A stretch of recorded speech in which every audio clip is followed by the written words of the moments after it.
Imagine storming a beach under machine gun fire, and the only thing between you and the enemy is a wooden box. No armor, no protection, just plywood sides and a prayer. For decades, military experts said amphibious invasions were suicide. You couldn't land an army on an open beach. The defenders would slaughter them in the surf. The ocean itself was a fortress wall. Then one man built a boat so simple, so crude, that the United States Navy laughed at it. They called it fragile. They called it a death trap. They said it would never work.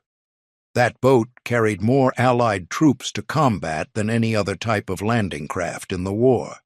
It landed armies on the beaches of North Africa. It stormed the islands of the Pacific. And on June 6, 1944, it delivered 135,000 men into the teeth of Hitler's Atlantic Wall. Years later, General Dwight Eisenhower, the supreme Allied commander, would credit Higgins with winning the war. He told historian Stephen Ambrose that if Higgins had not designed and built those boats, the Allies never could have landed over an open beach. The whole strategy of the war would have been different. Even Hitler reportedly took notice. According to wartime accounts, he bitterly dubbed Higgins the new Noah. This is the story of the most forgotten hero of World War II. Andrew Jackson Higgins was born on August 28, 1886, in Columbus, Nebraska. He was not a polished man. A Life magazine article from 1942 summed up his early years with brutal honesty. Two things seem almost certain, it said. Higgins was interested in boats at a very young age, and he fought at the drop of a hat.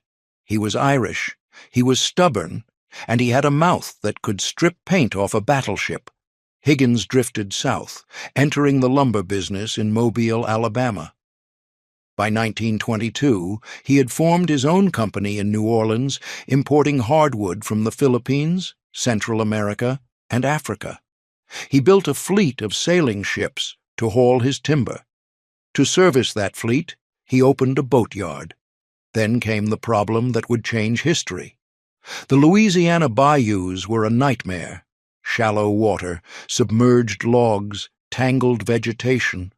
Oil drillers and trappers needed boats that could navigate these swamps, but conventional propellers were useless.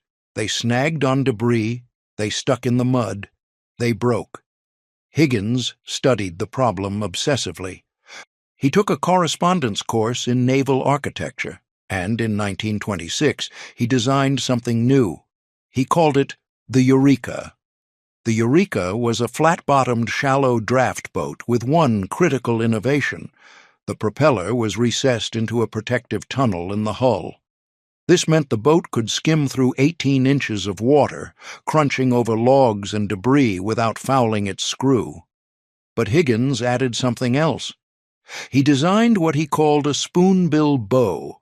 The boat could run straight up onto a riverbank at full speed and then back itself off without damage. A solid block of pine at the front, called the head log, was the strongest part of the entire craft. You could ram it into sandbars, onto beaches, over floating obstacles. It was ugly, it was loud, and it worked beautifully. Throughout the 1930s, Higgins perfected his design. The Eureka became the fastest, most maneuverable shallow water boat on the market. It could turn practically in its own length. Then the Great Depression crushed his lumber business, but Higgins kept the boatyard alive, building vessels for anyone who would buy. Tugboats, barges, Coast Guard cutters. He knew war was coming, and he knew the military would need small boats. Here is the problem Higgins saw that nobody else understood. For centuries, armies had invaded by sea by capturing ports. You sailed your ships into a harbor, unloaded your troops onto a dock, and marched inland. But by the 1930s, this strategy was obsolete. Modern defenders could fortify ports. They could mine harbors. They could sink your ships before they ever reached the wharf. If you wanted to invade an enemy coastline, you needed a different approach. You needed to land directly on the beach. But how do you get thousands of men from ships to sand? The water is too shallow for troop transports, the surf is too violent for rowboats, and once you reach the shore, you are sitting ducks for enemy machine guns. The United States Marine Corps had been wrestling with this problem for years. They were obsessed with amphibious warfare. They knew the next war would be fought across the Pacific, island by island, beach by beach, but they had no way to get their men ashore. They tested the Navy's designs. They failed miserably. The Navy's Bureau of Ships had designed landing craft with all the grace of a brick. They were slow. They were clumsy. Their propellers dug into the sand and stuck. They couldn't back off a beach. They were coffins with engines. Then someone at the Marine Corps heard about a boat builder in New Orleans who made vessels that could run onto riverbanks. Higgins saw his chance. 1938. Higgins traveled to Washington to pitch his Eureka boat to the Navy. The Bureau of Ships was skeptical. Who was this outsider from Louisiana? Some swamp boat builder with no military contracts? They had their own designs. They didn't need help from a nobody. Higgins looked at the Navy's blueprints. He picked up a pencil, and in his characteristic style, he scrawled across the plans, "This boat stinks." AJH.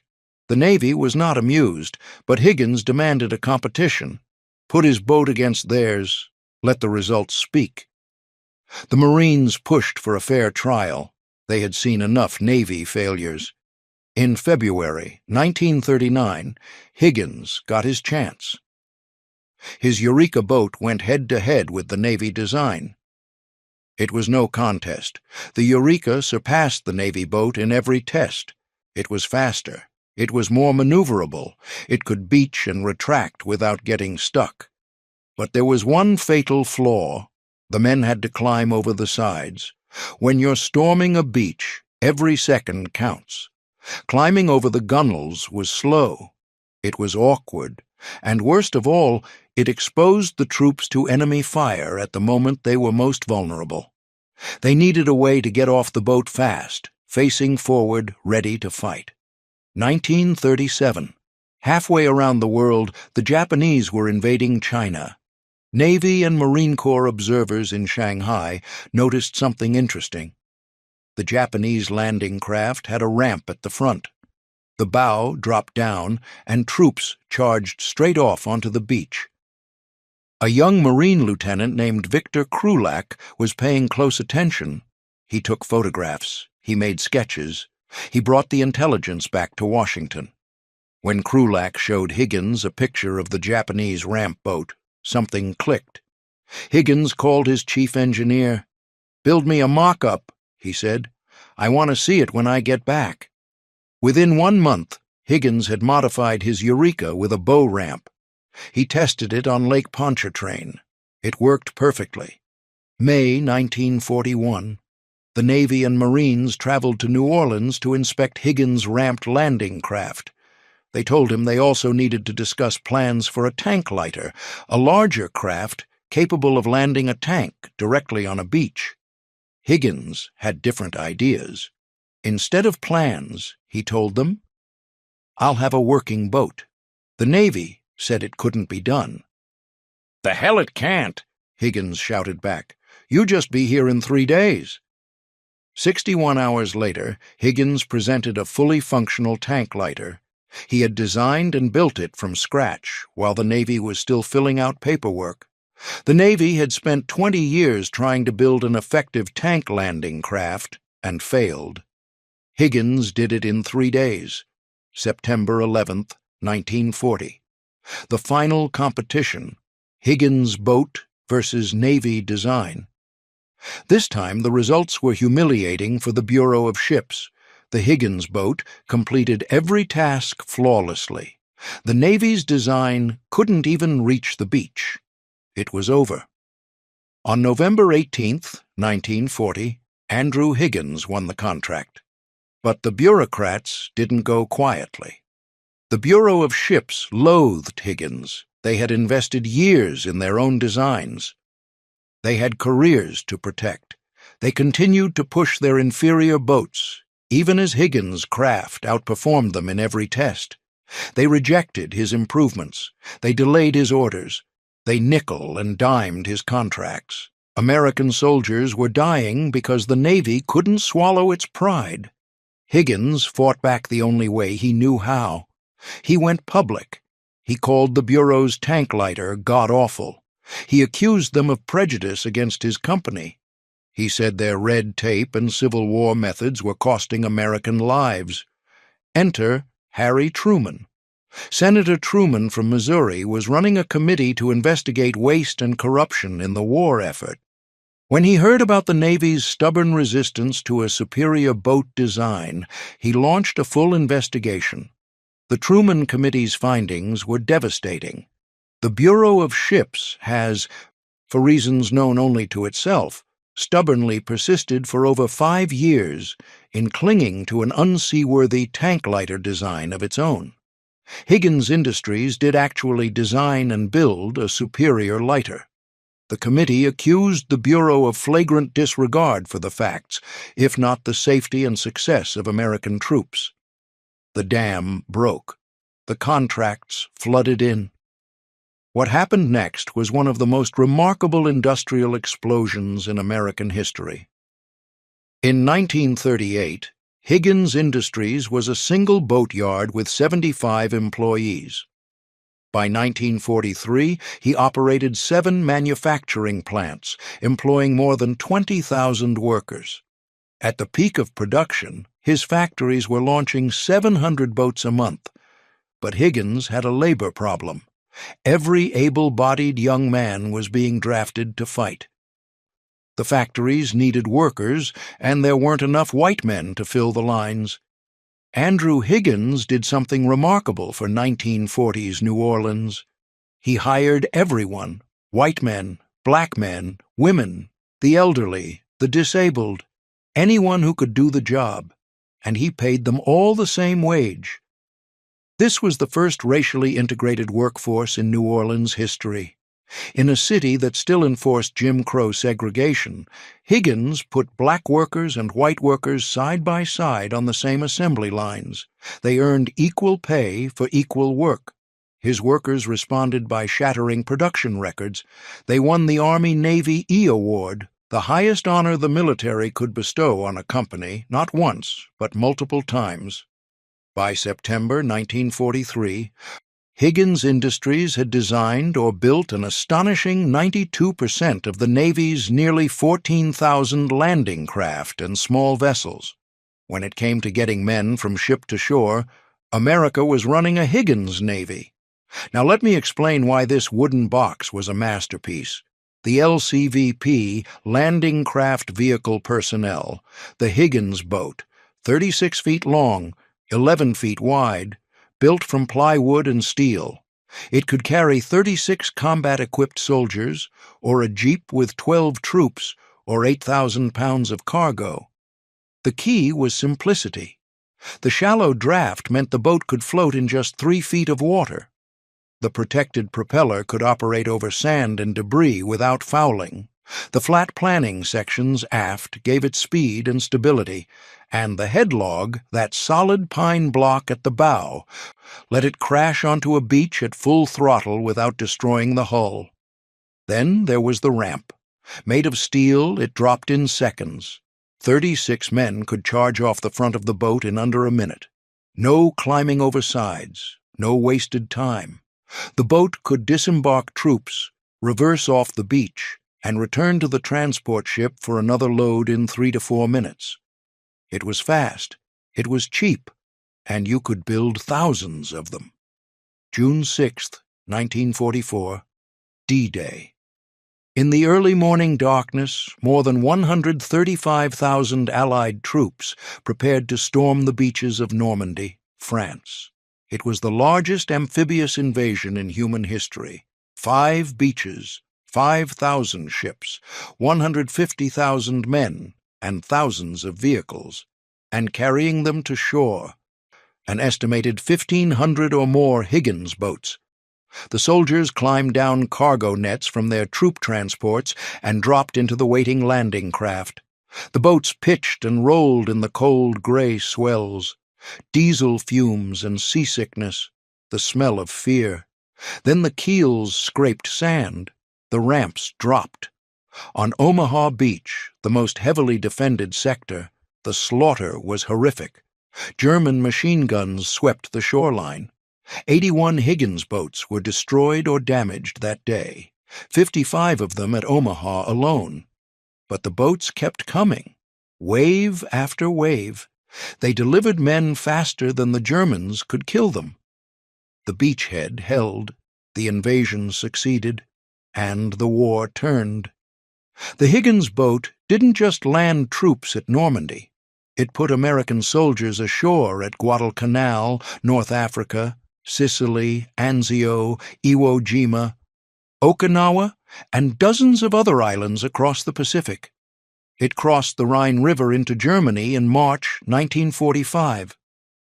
Every major amphibious assault of World War II depended on Andrew Higgins and his plywood boxes.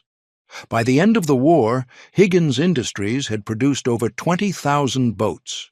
More than 12,500 of them were LCVPs. They had landed more Allied troops in combat than any other landing craft type. The war ended. The contracts dried up. Labor disputes ravaged the company. Higgins fought with unions the same way he fought with the Navy, loudly and without compromise. By 1945, he was shuttering plants. By 1952, the empire was crumbling. Andrew Jackson Higgins died on August 1, 1952. He was 65 years old. The company that had employed 30,000 workers and built the boats that won the war limped along under his sons for a few more years before closing for good in 1959. And then America forgot him. For decades, his name faded from memory. No schools in New Orleans were named for him. No streets bore his name. The establishment that had dismissed him as a crude outsider during the war continued to ignore him after it. But the veterans never forgot. If you visit the National World War II Museum today, it sits on Andrew Higgins Drive in New Orleans. A replica Higgins boat floats in the Louisiana Memorial Pavilion, and if you look closely at the floor, you'll see the names of the men and women who worked in those factories, building boats while their sons and brothers stormed the beaches. Only about 9 original Higgins boats survive in the United States today. Out of more than 20,000 built, fewer than 20 exist anywhere in the world. They were made of plywood. They were meant to be disposable, and they carried the weight of history on their thin wooden hulls. Andrew Higgins didn't design the engines of war. He didn't command the armies. He didn't fire the guns. He built a box with a ramp. But that box changed the geometry of warfare. Before Higgins, you invaded through ports. After Higgins, you could strike anywhere. Every coastline became a potential battlefield. Every beach became a door. He was a brawler from Nebraska who fought the Navy, the bureaucrats, and the skeptics. He hired workers nobody else would touch and paid them what they deserved. He built boats in 61 hours that the Navy couldn't design in 20 years. And when the largest invasion in history needed a way to reach the shore, 1,500 of his ugly little wooden boxes carried freedom across the English Channel. The generals planned the war. The soldiers fought it. But Andrew Higgins built the bridge. Be quick, be right, be ready. He was all three.